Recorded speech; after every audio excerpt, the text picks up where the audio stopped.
We're here today at the Chautauqua Ranger Cottage with Open Space and Mountain Parks Ranger Burton Stoner. Thanks for being with us today, Burton. Hi.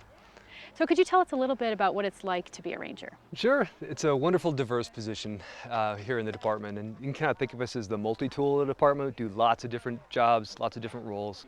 Primarily, we're out on patrol though, and interacting with the public, lots of different ways.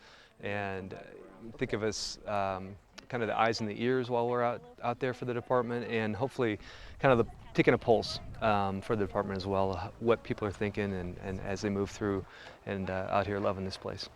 So how many rangers are there? We have 13 currently, and if you spread us out across 150 miles of designated trail and twice that many undesignated, probably 45,000 acres of amazing terrain, it boils down to maybe only a couple of us being on duty at any one time. So you may not run into us out there. In 1971, Boulder hired its first full-time ranger, and the model that they had to work with was the National Park Service. And so that's what they decided to do, and so the National Park Service had a ranger creed, and it went like this. It was to protect the people from the park, to protect the park from the people, and to protect the people from the people. And so it actually holds true today for open space and mountain parks. That sounds about right. Could you tell us a little bit about the different trainings and certifications you all go through to perform all the functions of the job? So we're peace officers, so we go through an academy, same as any police or sheriff, and have that level of authority to deal with law enforcement situations that come up. We also go through a wildfire academy, as well as receive a lot of medical training, as well. Some of us are EMT level responders. And most of us bring some level of natural resource history background to the position, and we're able to delve a little deeper while we're here, and so really work on our natural skills.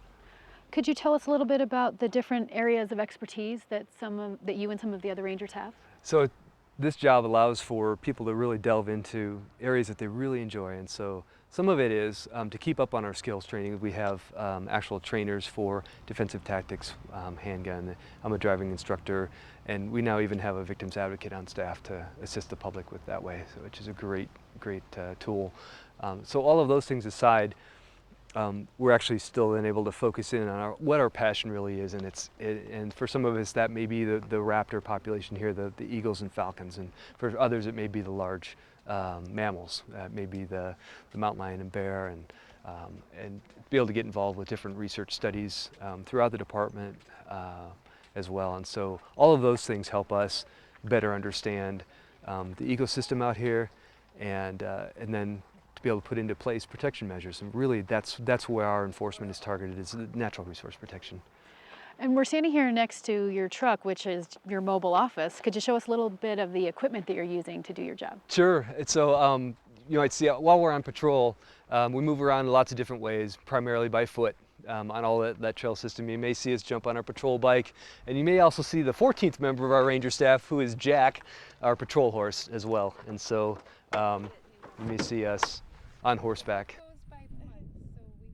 We also respond to natural hazard situations, so if there's a tree across the trail or rock fall, those kinds of things, we'll respond and assist with that. So that's the chainsaw.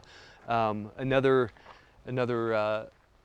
maintenance issue that we deal with are our fences, and so this is our fence tool here to repair fences to keep the cattle from coming out onto the highways, which is not a good situation.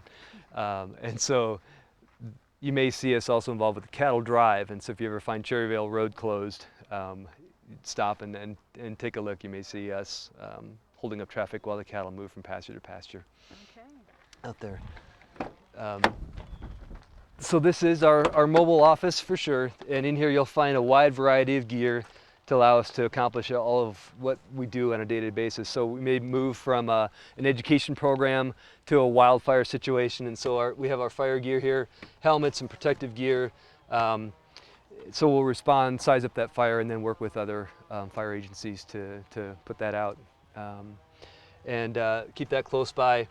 You'll see my rescue helmet and medical gear in a pack for people as well as for dogs, and so have dog stretchers to get the pups out safely if they're suffering from a lot of the same things that people do. Obviously, you have heat exhaustion and maybe some torn up pads on their feet and that type of thing. So we do have those emergency issues.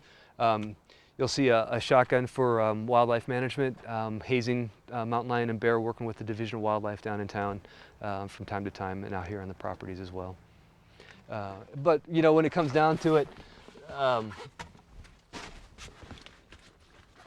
as naturalists, you know, we have our binoculars and our field guides, and really never stop learning about this place and trying to really understand the biodiversity that's here. And you know, it's been described as the richest place in the interior United States for biodiversity.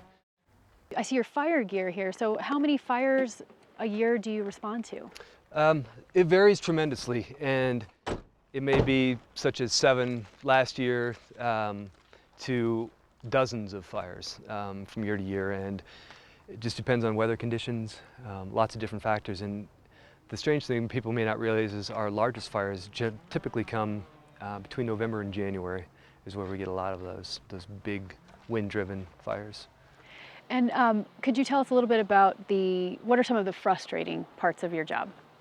A couple of things. One of them is lately you'll see our tools that we use to get rid of graffiti, and that is a big deal right now. People have moved from buildings to rock formations, trees, lots of different things. It takes a long time to get it off, and it's a source of real frustration for us. The other issue is sometimes there's a perception out there that we're just doggy cops, and we certainly do have a lot of dog management issues. You know, 30% of the people that come here bring their pup with them, and so that's a lot of people when you think about 5 million visits a year to the open space mountain parks. And you know, 60% of our trails are open to voice and sight control as an option, and the other would be, you know, dogs prohibited and on leash areas.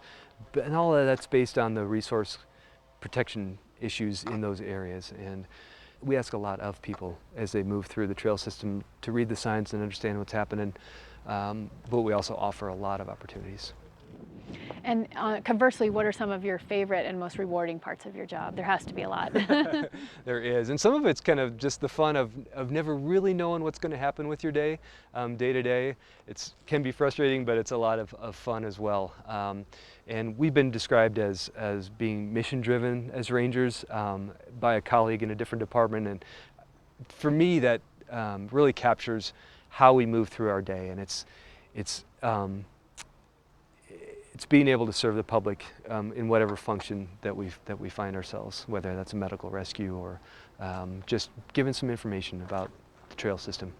But it all comes down to really being a naturalist and getting a chance to really love, understand, and interpret this place for people. And so over the years, this is year 18 for me, and some days are really hard. You know, maybe I'm baked by the sun and people have been grumpy for one reason or another with me. I always come back to a story that I read years ago, and if you allow me to share that with you, I would love that. Please do. So it's written by Joseph Bruchac, and it's called Birdfoot's Grandpa.